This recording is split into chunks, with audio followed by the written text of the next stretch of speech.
कोकणची खाद्य संस्कृती आजीच्या, आत्याच्या, मावशीच्या, काकूच्या, आईच्या, ताईच्या, अहो सगळ्यांच्या हाताच्या खास चवीच्या पदार्थकृती. कोकणची खाद्य संस्कृती.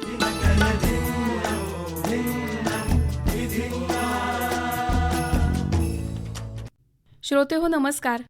कोकणची खाद्य संस्कृती या कार्यक्रमात मी रेडिओ सखी पल्लवी गोडसे तुमचं मनापासून स्वागत करते. श्रोते हो, आपलं कोकण जेवढं सुंदर आणि संपन्न आहे तशीच इथली खाद्य संस्कृती सुद्धा तितकीच चवदार, वैविध्यपूर्ण आणि वैशिष्ट्यपूर्ण आहे. आमच्या या कार्यक्रमात आम्ही नेहमीच वेगवेगळ्या पदार्थकृतींची तुम्हाला ओळख करून देत असतो. आजही आम्ही काही पदार्थकृती तुमच्यासाठी घेऊन आलोय. काही तुम्हाला माहीत असतील, काही माहीत नसतील, काही नव्याने कळतील, काही जुन्या पदार्थांची पुन्हा एकदा उजळणी होईल. तर त्यासाठी आज आम्ही आमच्या स्टुडिओमध्ये आमंत्रित केलंय आदिती भावे यांना. मॅडम नमस्कार. नमस्कार. आकाशवाणीच्या स्टुडिओमध्ये तुमचं मनापासून स्वागत आहे. धन्यवाद. आत्ताच मी असं म्हटलं की आपल्या कोकणची खाद्य संस्कृती खूप आहे, वैविध्यपूर्ण आहे, वैशिष्ट्यपूर्ण आहे आणि त्या सगळ्याची ओळख तुम्ही या कार्यक्रमातून आम्हाला करून देणारच आहोत. पण मला सुरुवातीला तुमच्याविषयी ऐकायला आवडेल की ही आवड तुम्हाला कशी लागली? सुरुवातीला तुम्हाला खरं सांगू का, मला खूप अशी स्वयंपाकाची किंवा अशी आवड नव्हती.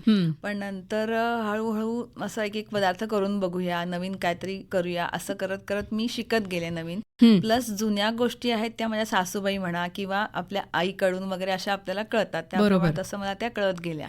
मग त्यामुळे जुनं आणि नवं असं दोन्ही पण मी सांगड घालत गेले. आणि मग नवीन नवीन काही काही माझ्या पण रेसिपी मी तयार करत गेले. आणि लहान असताना मुलांना ना थोडंसं हेल्दी मिळावं किंवा असं मिळावं त्यासाठी म्हणून मी थोडासा माझा तसा प्रयत्न होता.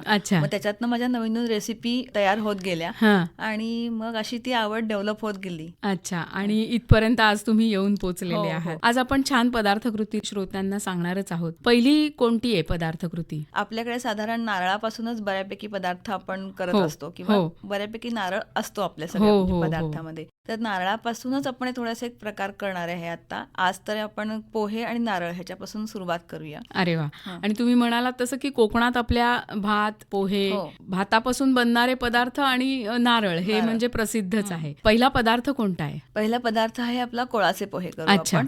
ते आता थोडेसे मागे पडलेले म्हणजे विस्मृतीत गेल्यासारखे झालेले आहेत, पण जनरली आवडतात सगळ्यांना केले. अच्छा. काय साहित्य आहे त्यासाठी? तर कोळाच्या पोहेसाठी आपल्याला लागणार साहित्य आहे 2 वाट्या गावठी जाड पोहे. अच्छा.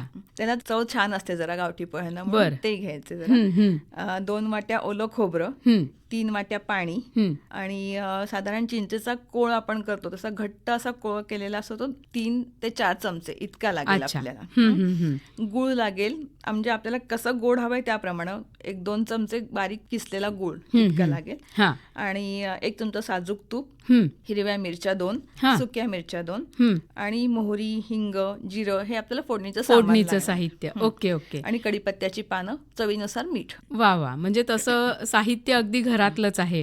आणि तुम्ही म्हणालात तसं चिंच गुळ आहे ते प्रमाण तुम्हाला जसं आवडेल तसं तुम्ही घेऊ शकता, ऍडजस्ट करू शकतो. बरोबर. तर आता त्याची कृती सांगा. पहिल्यांदा पोहे धुवून घ्यायचे, जसे आपण पोहे करताना धुवून घेतो ना त्याप्रमाणे. आणि नारळ खवणून घ्यायचा, त्याच्यामध्ये पाणी घालून तो वाटून घ्यायचा. अच्छा. म्हणजे आपण दुधासाठी जसा वाटतो मिक्सर मध्ये तसंच. आणि मग हे पाणी आपण गाळून घ्यायचं, म्हणजे म्हणजे थोडक्यात त्याचा आपरस काढून घ्यायचा. आणि मग त्याच्यामध्ये लागेल तसा चिंचेचा कोळ, बारीक केलेला गुळ आणि मीठ असं घालून मिक्स करून घ्यायचं. अच्छा. आणि मग फोडणी तयार करून घ्यायची. त्याच्यामध्ये आपण सुकी मिरची आणि ओली मिरची आपण तुम्ही बारीक चिरून पण घालू शकता किंवा वाटून पण घालू शकता. ती आपण त्या कोळामध्ये घालणार आहे. बरोबर. आणि फोडणीमध्ये घालताना थोडीशी एखादी सुकी मिरचीची चव जरा वेगळी लागते. बरोबर आहे. आणि कढीपत्ता, हिंग आणि जिरं, मोहरी घालून ती फोडणी बनवायची आणि त्या कोळामध्ये घालायची. आणि असे हा कोळ असतो बनवलेला, त्याच्यामध्ये मग पोहे घालून तो कोळ थोडासा बाजूला पण ठेवून द्यायचा. अच्छा. म्हणजे खाताना आपण ते काय वेळेला कसं तो सोक करतात. मग त्यामुळे तो कोळ आपल्याला लागेल तसं आपण त्या पोह्यांवर घालून घ्यायचा आणि त्याप्रमाणे त्याचा आनंद घ्यायचा. एन्जॉय. बरोबर आहे. आता तुम्ही म्हणालात त्याच्यामध्ये एक मला जाणवलं की तिखट लागण्यासाठी मिरची वाटून घ्यायची आणि फोडणीच्या स्वादासाठी फक्त ती सुकी सुकी मिरची घ्यायची. वा वा, मला असं वाटतं की काही कठीण नाहीये, अगदी इन्स्टंट मनात आल्यानंतर ही गोष्ट करण्यासारखी आहे. आता सध्या कमी केले जातात हे पोहे, पण आहे तर खूप छान आणि आंबट गोड चव त्याची छान लागते, त्याची चव चांगली लागते. म्हणजे जसं आपण म्हणतो की नुसतंच गोड आवडत नाही किंवा नुसतंच साधा पदार्थ, तिखट पदार्थही आपल्याला खायला नको असतो, तेव्हा हे कॉम्बिनेशन करून खायला काहीच हरकत नाही का? वा वा, खूपच छान रेसिपी आहे आणि घरातल्या घरात होण्यासारखी आहे. त्यासाठी काही तुम्हाला बाजारात जायची गरज नाहीये. अगदीच.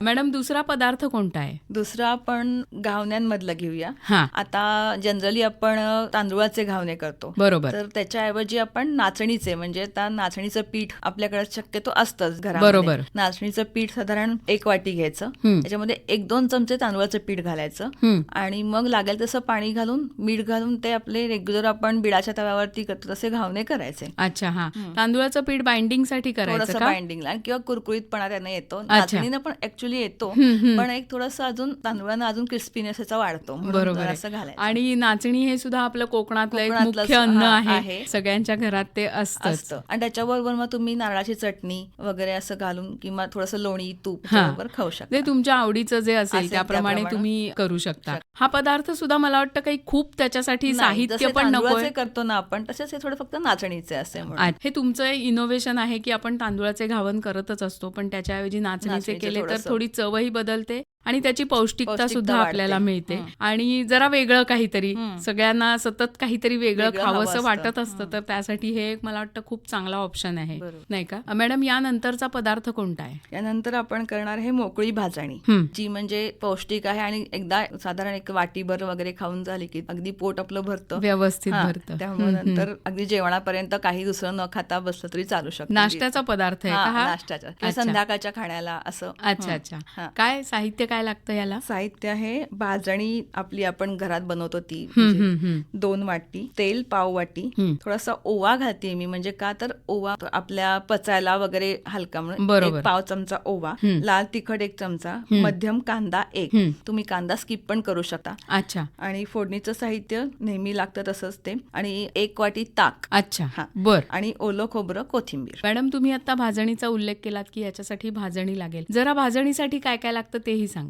भाजणीसाठी आपल्याला लागतं ज्वारी म्हणजे जोंधळे, नंतर नाचणी, बाजरी, अख्खे उडीद, अख्खे हरभरे, आणि मग आपल्याला धने, जिरे, आणि हे जेवढं मिश्रण आपण भाजून घेणार त्याच्या बरोबरीनं तांदूळ. हे सगळं साधारण 18 धान्य म्हणले तरी हरकत नाही. ह्याच्यामध्ये आपल्याला जसं हवं तसं गहू आपण घालतो त्याच्यामध्ये प्लस. बरं. सगळं आल्यामुळे ते पौष्टिक ती भाजणी आपली असतेच. अच्छा, म्हणजे हा पण एक हेल्दी पदार्थच आहे. वा वा, म्हणजे आपण जे मल्टीग्रेन म्हणतो, बरोबर आहे, नाही का? सगळ्या प्रकारची धान्य ह्याच्यामध्ये आहेतच आणि त्याचं एक चांगलं कॉम्बिनेशन आहे. आता मला कृती सांगा. आपण आता फोडणी करून घ्यायची कढईमध्ये, त्याच्यामध्ये बारीक चिरलेला कांदा घालायचा, चांगला परतायचा, आणि तो परतत असतानाच एका साईडला आपण भाजणीमध्ये ताक आणि थोडं लागेल तसं पाणी असं घालून ते मिक्स करून ठेवून द्यायचं. बरं. साधारण म्हणजे कसं करायचंय ते, की घट्ट करायचंय की पातळ? असं साधारण आपण थालीपीठाचा गोळा असतो ना त्याच्यावर थोडंसं पातळ असं करायचं. बरं. म्हणजे खूप तसं घट्ट नव्हे आणि खूप पातळ नव्हे. बरोबर. म्हणजे धिरड्यासारखं किंवा घावण्यासारखं पातळ नाही भिजवायचं, असं करायचं. आणि मग फोडणीमध्ये मग हे भाजणीचं मिश्रण असं ते घालायचं आणि चांगलं परतायचं, मिक्स करायचं थोडक्यात. म्हणजे नंतर एक छान झाकण ठेवून वाफ आणायची. अच्छा. मग वाफ आल्यानंतर त्याच्यामध्ये मग आपण मध्ये मध्ये परतत राहायचं सारखं आपल्याला, मोकळं करायचं आपल्याला. मोकळ भाजणी असं पण म्हणतो ना आपण त्याला, म्हणून मग त्याच्यामध्ये आपण मीठ आणि हवेशी तर तुम्ही साखर घालू शकता, नाही घातली चालू शकते तुमच्या आवडीप्रमाणे. मीठ घालून एक वाफ आणली छानपैकी की मग खायच्या वेळेला नारळ आणि कोथिंबीर घालून खायचं. मला असं वाटतं की नारळ कोथिंबीर हा आपल्याकडे एक खूप कॉमन गोष्ट आहे, की ते जर नसेल तर ह्या पदार्थात काहीतरी कमी आहे असं वाटत असतं, नाही का? आणि हा पदार्थ गरम गरम खायला अजून छान, म्हणजे कसं जरा चव अजून छान लागते, चांगली लागते.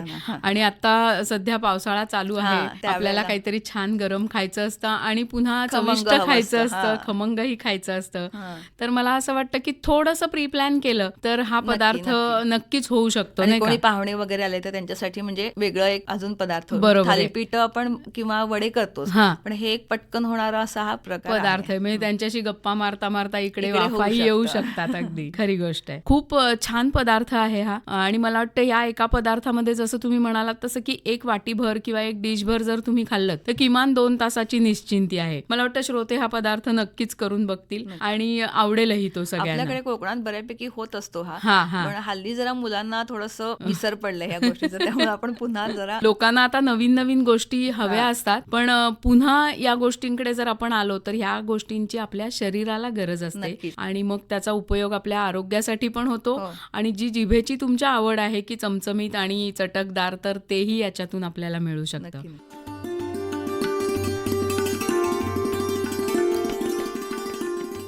मॅडम, पुढची पदार्थ कृती कोणती आहे? आता ह्यालाच थोडीशी सिमिलर असलेली आपण जनरली तांदळाची उकड करतो, हा. त्याच्याऐवजी आपण आज नाचणीची उकड मी सांगणार आहे तुम्हाला. बरं. ती पण म्हणजे हेल्दी असंच म्हणून, अच्छा. म्हणजे रेसिपी तांदळाच्या पिठाच्या उकडीसारखीच आहे, अच्छा. फक्त नाचणीची उकड. चालेल, साहित्य सांगा. 1 वाटी नाचणीचं पीठ, 2 वाट्या ताक, 4-5 लसणीच्या पाकळ्या, फोडणीचं साहित्य, तेल, 5 चमचे कढीपत्ता आणि मीठ, इतकंच. अच्छा, म्हणजे अगदीच Basic आहे. बेसिकच आहे साहित्य. आता कृती सांगा. नाचणीच्या पिठामध्ये मीठ आणि ताक घालून छान मिक्स करून घ्यायचं. म्हणजे थोडंसं त्याचं अगदी पातळ नव्हे, म्हणजे घावण्या इतकं नाही, पण मीडियम. बरोबर आहे. थिक कन्सिस्टन्सी अशी, म्हणजे डोशाचं वगैरे बॅटर असतं ना, तसं बनवून थोडंसं घ्यायचं ते. घट्ट आणि असं भिजवून घ्यायचं. हा. फोडणी करून त्याच्यामध्ये कढीपत्ता, लसूण घालून परतायचं. हा. आणि मग त्याच्यामध्ये जिरं, मोहरी म्हणजे आपण घालतो तसं ते जी नेहमीची फोडणी हा, असते बरोबर. तशीच करायची. आणि त्याच्यामध्ये मग नाचणीचं मिश्रण घालून मिक्स करून घ्यायचं. हा. एक वाफ आणली की झालं आपलं. अच्छा, ओके. मला असं वाटतं की खूप साधे साधे पदार्थ आहेत हे. तुम्ही सांगताय तर त्यामध्ये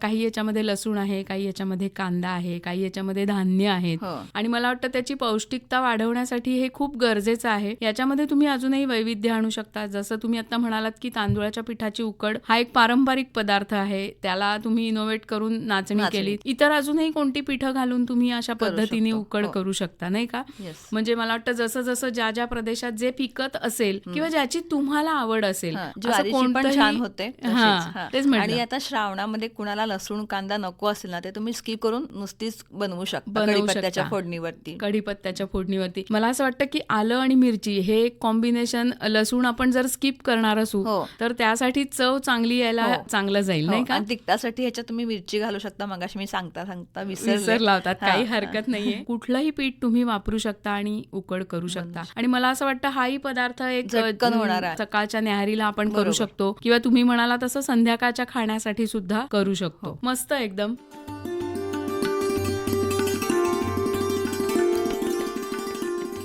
यानंतरची रेसिपी कोणती आहे मॅडम? आता आपण थोडंसं श्रावण येतं तर उपासाचे पदार्थ बघायचे का मग? हरकत नाही. तर जनरली आपल्याकडे ना गऱ्याचं पीठ आपण बनवून ठेवतो कोकणामध्ये, है ना. पावसापूर्वी आपण सगळे हे साठवणीचे प्रकार करून ठेवत जेव्हा असतो. करत असतो तेव्हा.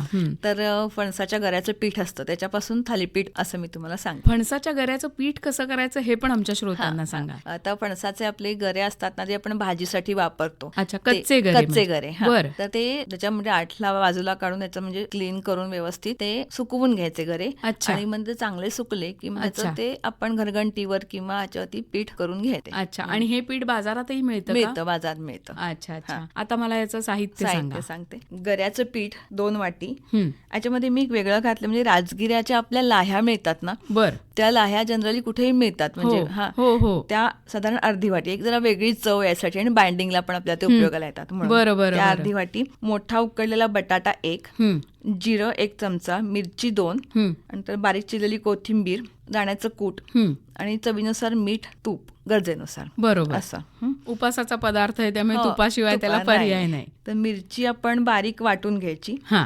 गऱ्याचं पीठ, राजगिऱ्याच्या लाह्या, जिरे, नंतर वाटलेली मिरची, मीठ आणि उकडलेला बटाटा मॅश करून त्याच्यामध्ये घालायचा. बरं बरं बरं. आणि तो गोळा बनवून घ्यायचा. आणि कोथिंबीर पण ऍड करायची. गोळा बनवून घेतला, लागेल तसं पाणी घालून तो गोळा बनवून घ्यायचा. आणि मग तव्याला तूप लावून थालीपीठ आपण नेहमी करतो त्याप्रमाणे छान खरपूस भाजून थालीपीठ घ्यायचं. करायचं. आणि ताकाबरोबर किंवा चटणी बरोबर तुम्ही ते खाऊ शकता. किंवा मला वाटतं आता उपासाचं आहे तर उपासाचं लोणचं असतं आपल्याकडे, लिंबाचं लोणचं, म्हणजे अगदीच तुमची गडबड झाली तर तोही ऑप्शन तुमच्याकडे आहे, नाही का.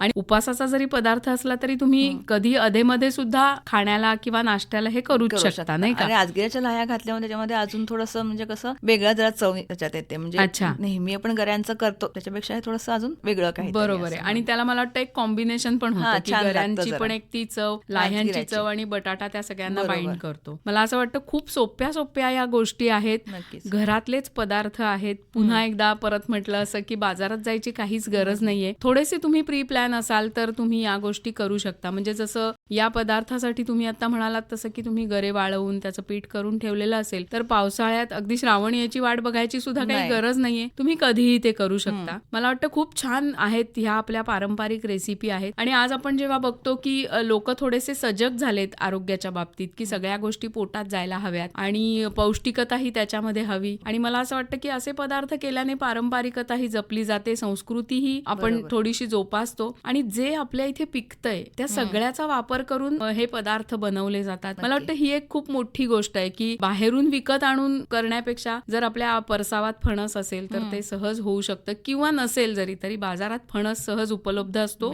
मे महिन्यात, उन्हाळ्याच्या दिवसात, तेव्हा तुम्ही हे करून ठेवू शकता. मॅडम खूप छान रेसिपी तुम्ही सांगितल्या. मला असं वाटतं की आणि या सगळ्या रेसिपी आमचे श्रोते करून बघतीलच. आणि तुम्ही म्हणालात असं की इथे घरातल्या घरातच सगळ्या पदार्थांमध्ये या रेसिपी झालेल्या आहेत. तर छान आदिती मॅडम तुम्ही इथे आलात आणि खूप छान रेसिपी आमच्या श्रोत्यांना सांगितल्या. श्रोते हो, आपण आदिती मॅडमना पुन्हा भेटणार आहोत पुढच्या गुरुवारी 8:40 आपल्या कोकणची खाद्य संस्कृती या कार्यक्रमात. मॅडम आज तुम्ही इथे आलात आणि इतके छान पदार्थ आमच्या श्रोत्यांना सांगितले त्याबद्दल आकाशवाणी परिवारातर्फे मी आपले आभार मानते. धन्यवाद. धन्यवाद. या कार्यक्रमाचे सादर करते आहेत विवेक वानखडे.